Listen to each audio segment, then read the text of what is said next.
When Buick introduced the Enclave three-row crossover nearly 11 years ago, it was the right vehicle for the right times. It quickly exceeded the company's expectations sales-wise, with the brand moving about 60,000 units of these annually. So it's no surprise that an all-new second generation would be coming, and this is a very important vehicle for the Buick brand. And today I've got the 2019 Enclave Avenir, and what I want to know is, in the hugely competitive three-row crossover segment, how does the new Enclave stack up? That's what we're here to find out.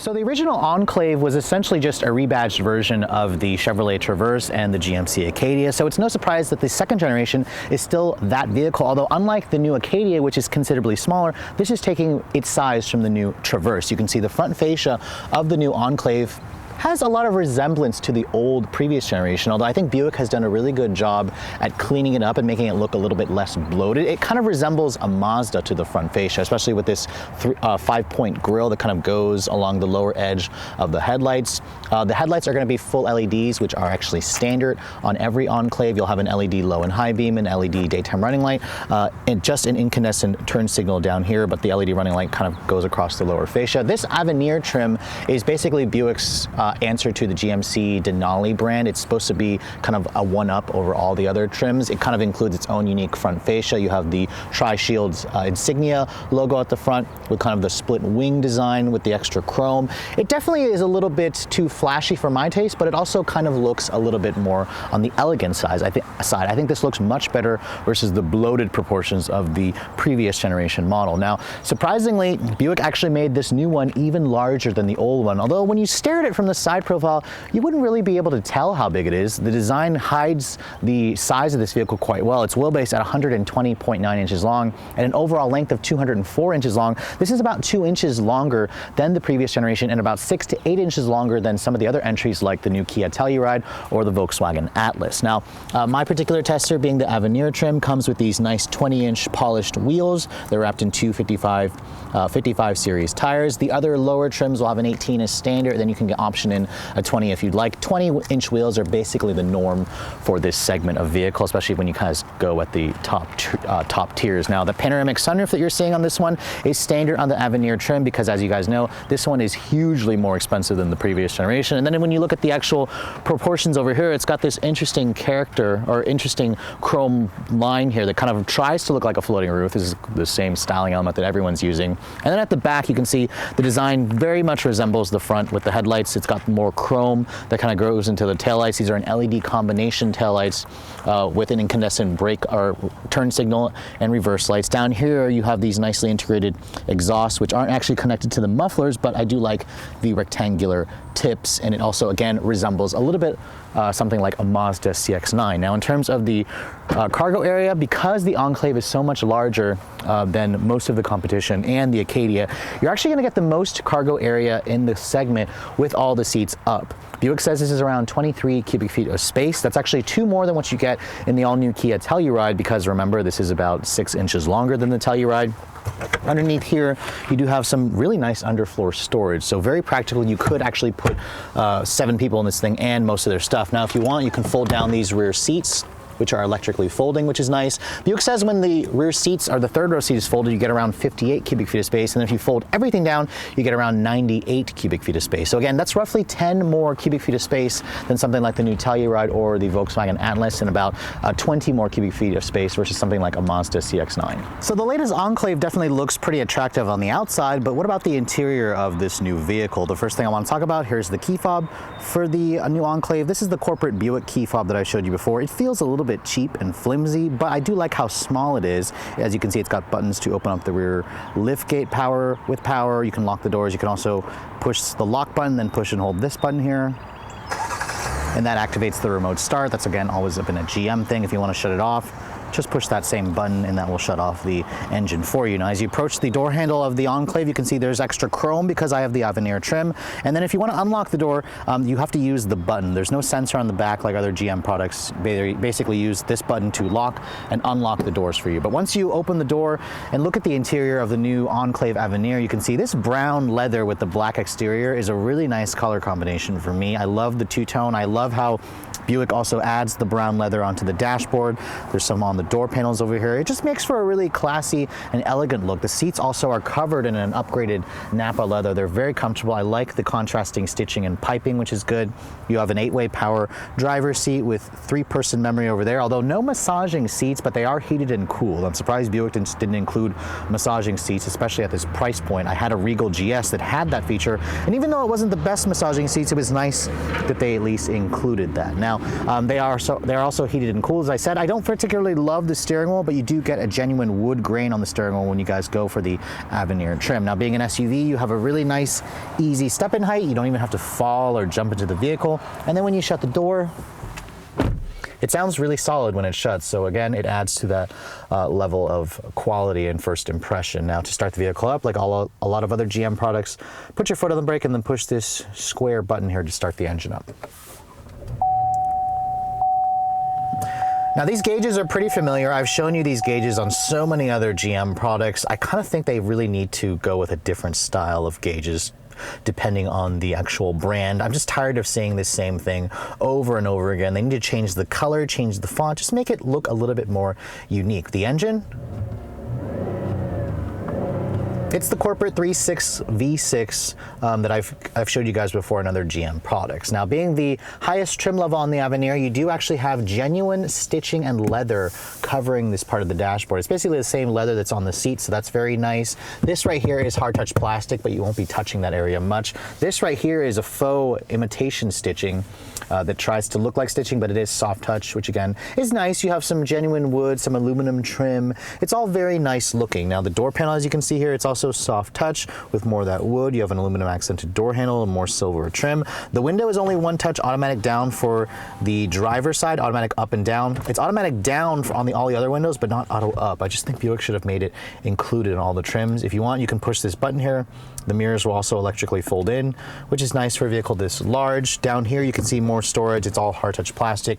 To open up the rear tailgate, you can open it from here and adjust how high you want it to go. Headlight controls over here, your parking brake, which is electronic over there. Now, the steering wheel, as you can see, my tester, being the Avenir, has a power tilt telescoping wheel. It's also a heated wheel, which is nice. It offers pretty good amounts of adjustability. I don't love the way the steering wheel looks. I think it's ugly, but that's kind of a personal taste. Some of you will like the fact that it's a 4-spoke wheel, so you can rest your hand here while you're driving. It does come with paddles on the wheel, which really surprised me on a crossover. To access the paddles, you have to come down into L, and that will actually give you access to the paddles. Steering wheel controls here as usual, but my tester doesn't have adaptive cruise control. It's part of an Avenir technology package for $2,000 that mine doesn't have. So inexcusable considering this is the highest trim. I shouldn't have to option in that feature to get that. Now, putting the vehicle into reverse, which gives you a 360 camera. This is standard on the Avenir trim. The graphics are a little coarse and grainy. I expected a little bit more considering how nice the Cadillac system looks. But again, they have to save some things for Cadillac. This is the latest Buick IntelliLink display, as you can see here. It's not the newest versions that I've seen in some of the other new GM products, but you can see there's the navigation display.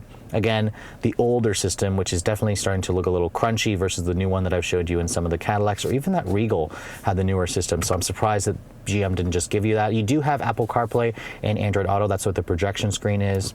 And the response here is relatively snappy. You also have a built-in 4G LTE hotspot. Now, this mode button here basically adjusts between a touring mode, which is normal, and then a tow haul mode, because my tester has the $650 tow package. All-wheel drive basically locks you in all-wheel drive because this is the same twin clutch all-wheel drive system that I showed you before. It'll be front-wheel drive if you don't push that, and the car has a tendency to screech its tires here and there. Your lane departure alert is over here, parking sensors are over there. Down here you have a wireless charging pad, which is included on the Avenir. You can see 3-level heated and cooled seats, dual zone climate control, which is nice, 2 USB ports over there, and then you have cup holders here. Surprisingly, I expected more storage here. Some competitors offer way more storage, so this dashboard design takes up a lot of usable space in basically trying to give you a more stylish dash, but I don't love the way that the dashboard looks. But again, this is all kind of subjective to your specific taste. Now the shifter is one of these annoying Buick shifters that I don't particularly love. It's kind of like taking elements from a BMW. You have to push on this trigger here, go forward and then to the left to go into reverse, pull the trigger again, come back to go to drive, and then again to go to L to access the paddles, push that P button to go to park. It's just a little more complicated. I don't like how I have to go to the left once I push forward to go into reverse. Some of them just kind of have you push all the way forward and that'll go into reverse. This padded armrest here is nice.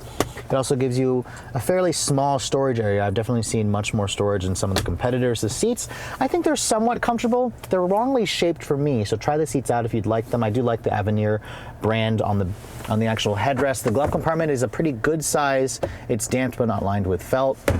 And then above you can see panoramic sunroof, which is standard, although it's not a full pano. There's a little area here, and then you can close this up if you guys don't want to let in all the light. This rear view camera mirror, as you can see, is also included, although I just had the new Chevy Blazer and it has a much more appealing looking rear view mirror, so I'm surprised that this looks a little bit more dated. But overall, the inside is nice.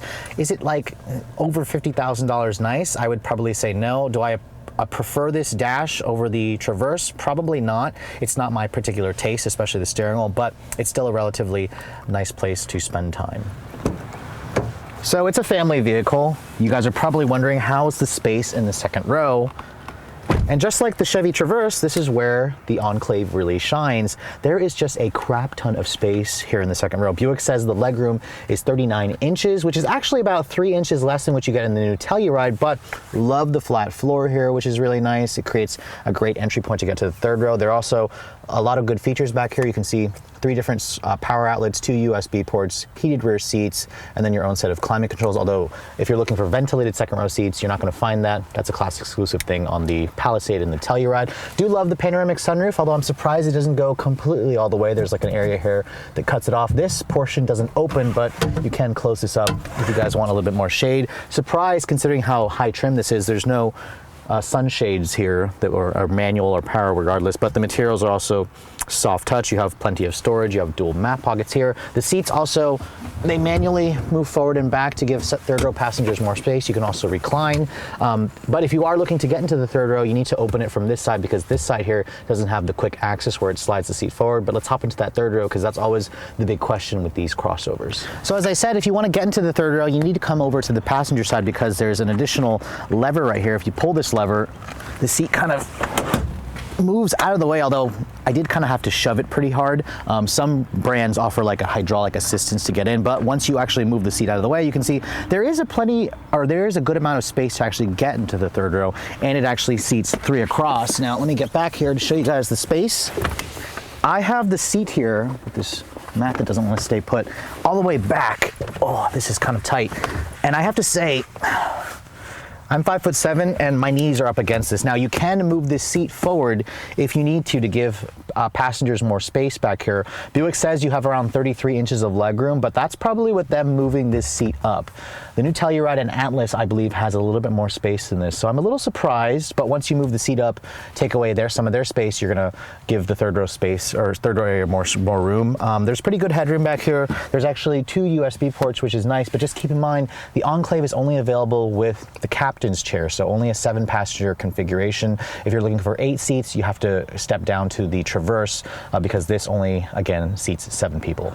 Now under the hood of the latest Enclave, you're gonna find a pretty familiar engine. It's the carryover 3.6 liter corporate direct injection V6. It's basically the same motor versus last year, or the previous generation. However, Buick has increased the power up to 310 horsepower now and 266 foot-pounds of torque. That's roughly a 20 horsepower increase versus the previous generation, and it all goes out through a 9-speed automatic transmission that is a GM GM design transmission. If that powertrain sounds familiar, it's basically the same thing that's in the Chevrolet Traverse, the Cadillac XT5, etc. You're going to find this powertrain across all the GM products. Now, fuel economy is rated at 18 in the city, 17 in the city and 25 on the highway. You'll improve by 1 mpg if you guys go for the front drive model. This particular one is all-wheel drive, and because this new platform uses a little bit more aluminum, it is about 200 to 300 pounds lighter. As this one sits, it weighs just under 4,700 pounds, and with the tow package, it'll tow up to 5,000 pounds. So pretty competitive numbers with that new 9-speed transmission. Let's get it out on the road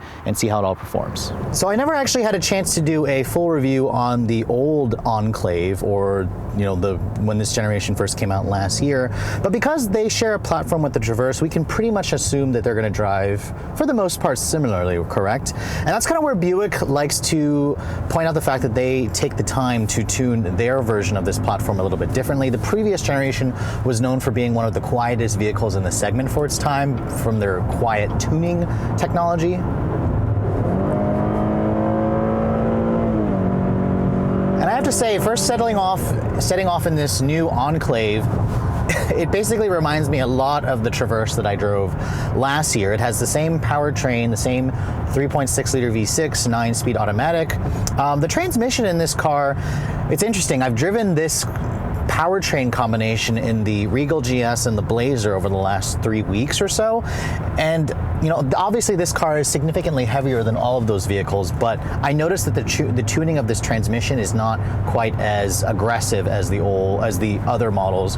It's just kind of a lazy transmission at times. It feels like a CVT as well. Sometimes you'll find this thing is a little bit confused, and I'm not entirely sure why Buick put paddles on this car. I mean, you can't even turn on the paddles from right now. I have to come back into L, and then it lets me put on the paddles. But when you do use the paddles, they actually work pretty well. They're just kind of slow to respond when I do put my foot down, but I mean, let's be honest, nobody's going to be using the paddles in their Enclave. But going down the road, this is where most people are going to be driving this Enclave out on the highway, and the handling of this car definitely is on the softer side. This is definitely not the sportier offering. It has a very softly tuned suspension, which is good because that's what you want in a vehicle like this. The steering also is pretty slow to respond. The body kind of just wobbles around because this is, again, a very soft car. This car does have an adaptive variable suspension, which again adds to the whole softness of the ride quality, and it's also immensely quiet in here. I mean, aside from the engine that has a tendency to scream and will rev all the way out to almost 7,000 RPM, which you're going to want to push this engine a little bit because it feels a little bit soft down low. There's very little torque that you can play with, and it requires you to push the engine past the 4 on the tack needle to really get some good acceleration in this thing. But when you're just kind of cruising, it's very pleasant in here. Now, the one thing that really pisses me off about GM in general is the fact that all the driver assistance stuff is optional. I mean, sure, I've got low-speed automatic emergency braking that's included on this model, but adaptive cruise control is not here.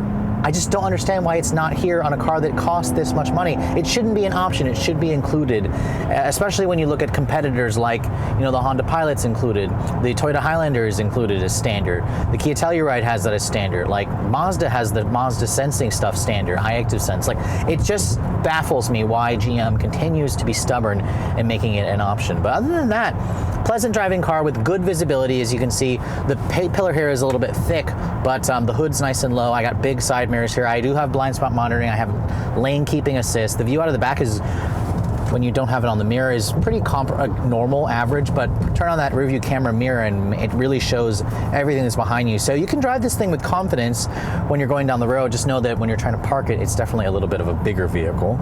So finding some corners in the Enclave, and again, you're gonna feel this car's huge mass and heavy weight.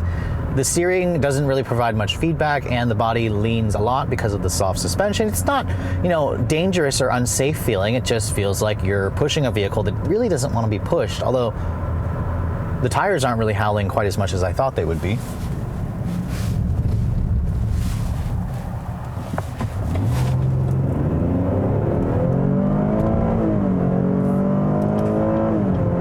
Putting your foot down and letting this thing go through the gears, It feels like it gets to 60 in around 7.2 seconds. Definitely a little bit more sluggish compared to some of the lighter competition. The all-wheel drive system on this car is that twin clutch all-wheel drive system. It actually is front-wheel drive most of the times until I push that all-wheel drive button that puts it in all-wheel drive. But because the car is so heavy, it doesn't really spin out its front tires the way that the Blazer did when you left it in front-wheel drive. So again, it would be nice if this thing just always diverted to automatic all-wheel drive. I feel like some owners are going to forget to push the all-wheel drive button, and the thing is going to, it's going to get them stuck when they're driving this thing on the snow or on a dirt road or whatnot. But fuel economy, I said earlier, it was rated at 17 in the city, 25 on the highway. I've been averaging around 16 to 17 mpg roughly, and mostly city driving. On the highway, I got about 26 mpg, so pretty good gas mileage. You can credit that to the 9-speed automatic. It's a naturally aspirated V6. This vehicle, again, is a lot more slippery than some of the boxy versions, or some of the boxy competition, like the new Atlas, for example, that gets slightly worse MPG that I got in my real world testing. But overall, the Enclave is definitely a pleasant vehicle that has a tendency to really blur that mainstream and luxury line. I mean, yes, it has a really luxury car-like ride quality. The interior, while it is mostly nice, not really my cup of tea in terms of the design. Could use more storage space in the front. Acceleration is fine. You just have to wonder, this engine and powertrain combination is going to be used in the new Cadillac XT6, and I just don't know if it's going to be worth it in the Cadillac for a car that's going to cost probably $15,000 more than this. But the Enclave is still a pleasant vehicle. Do I prefer it over the Chevy Traverse? Maybe. I think the exterior looks better. The inside, I think I might prefer the Chevy's dashboard design over this. It's just not my cup of tea. But you can't really argue with the fact that these offer a crap ton of space in the second, the third row, and in the trunk capacity. So with so many choices in the 3-row family crossover segment, a lot of you may be feeling a little bit overwhelmed. How do you possibly choose a family vehicle, or the right family vehicle for you and your loved ones? Well, the Enclave definitely has its own position in the marketplace. This is, again, one of the largest entries in the segment, which gives you one of the most interior volumes. Just like the Chevrolet Traverse, you have the most cargo space in the trunk area. You have a very roomy second and third row. You have plenty of space in the front seats. And what the Enclave basically offers you over the Traverse is a little bit more luxury. It tries to blur that luxury and mainstream line a little bit more, because Buick, again, tries to occupy a white space within the segment. If you're looking for the most nimble crossover, this one probably isn't the one, but it does offer one of the most comfortable ride quality, decent acceleration, a pretty nice interior that's filled with good tech. And what really the Enclave lacks is value, because when you're looking to actually purchase one of these, this car starts at exactly $40,000 for a base preferred in front-wheel drive trim. That's actually about $10,000 more expensive than the Chevrolet Traverse or most of the competition. So again, this is trying to be a little bit more like a premium car. Now, if you guys want to add leather interior, because the base model has cloth, it's about $2,000 more for the Essence, another $2,000 if you guys want all-wheel drive. Now, going to the higher trims, that's where things get a little tricky for the Enclave, because a premium model starts at about $8,000 high at around $48,000. This Avenir trim is practically loaded with that panoramic sunroof and the special trim and the special interior. It starts at $53,500, which is, again, pretty expensive. This is going to be a lot more than most of the competition. And keep in mind, for that price, it's still missing the technology package that rolls in adaptive cruise control and automatic forward braking, which honestly, it should be standard. I don't know what is GM doing with not making the safety stuff standard, especially on a family vehicle like this. So my tester, because it's missing it, stickers for $57,650, which is, again, a little outrageous. And if you're going to actually add that technology package, like I mentioned, this vehicle could easily kiss $60,000, which, again, you could get something like an Acura MDX or a Lexus RX for that money, but keep in mind the Buick is considerably larger on the inside, a lot more comfortable as well because of the additional room, and it's also slightly different. I do like the looks of this thing, but just be sure that you guys are okay with the price premium. But I have seen that a lot of Buick dealers are discounting this thing because there's a $3,500 rebate on the hood right now if you guys are looking to purchase one. But I hope you guys have enjoyed my full overview on this 2019 Buick Enclave Avenir. If you're also looking to see the latest cars I'm testing, be sure to follow me on Instagram at redline_reviews. Like us on Facebook, and as always, guys, please keep subscribing to the Redline Reviews YouTube channel for all the latest reviews. Thank you so much for watching. I'll catch you all in the next video.